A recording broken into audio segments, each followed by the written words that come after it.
جهت برداری پس از شهر بغداد خواهد برید چه گویم ز رستنگر پهلوان براهی شاهی پر پوردان شاهد رشته باشکوه واحدها و تجهیزات نیروی هوایی ارتش جمهوری اسلامی ایران از برابر جایگاه است. به همچنان کار تحصیل در نیروی هوایی حالی و رسوار یافته و تحصیل خود حامی پیشرفت علم است. وقتی نیروهای مسلح از درون خود دانش و معرفت جوشیدند باید یقین کرد که استقلال نه فقط یک اسم و ادعا که یک واقعیت و تمسخر است.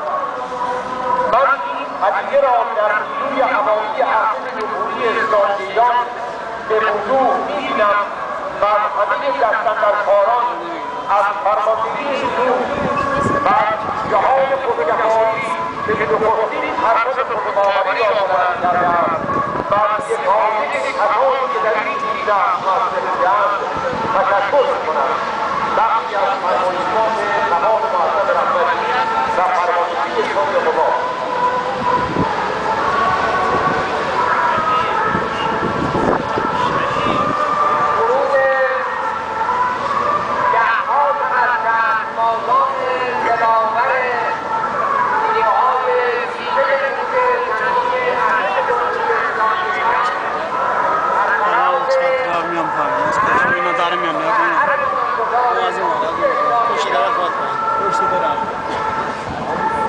از بالا دارم نمیدونم بگیرم آرام بالا پاره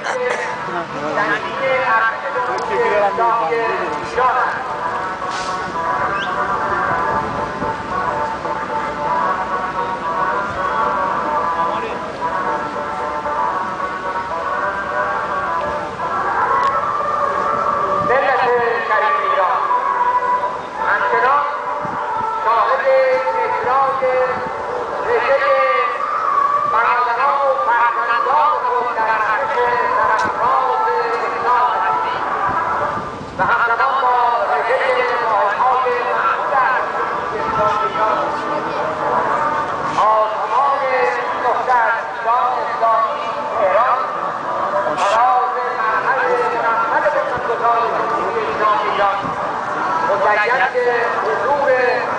جشنواران به 65 نیروهای ویژه زمینی ارتش جمهوری اسلامی ایران است.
جادلم سنگرم دریا سربازم کشورم زیبا می شکافم پهنه نیلی دریا می پراکنم غبار شب زمان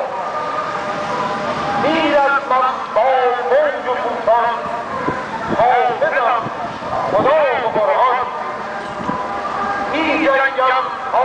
شب دشمن میگمارم سوی دشمن